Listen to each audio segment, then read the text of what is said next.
How to fix Scotiabank app not working. Let's get started. The very first thing you want to do is check if app is up to date or not. For that, launch your App Store or Play Store. Now at the very top, you're going to see the search box. Over there, type in the app name, Scotiabank, and then search for it. With that, app will appear. After app appears, at the right corner of it, you're going to see the option of Open or Update.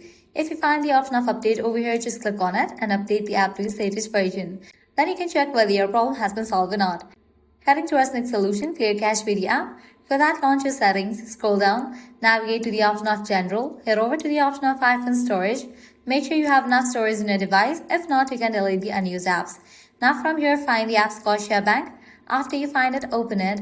Then click on Offload app. Click on Offload app. Offloading app clears cache with the app. Now click on Reinstall app. Once completion of the installation process, you can check whether your problem has been solved or not. If this solution doesn't work for you, what you can do is completely delete this app from your device and reinstall it. For that, click on the option of Delete app. Click on Delete app. With that, you just deleted the app from your device. Now you can close this.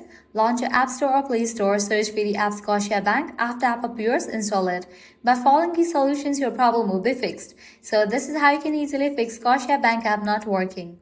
At the end, if you guys find this video helpful, don't forget to like, share, and subscribe to our channel. Thanks for watching.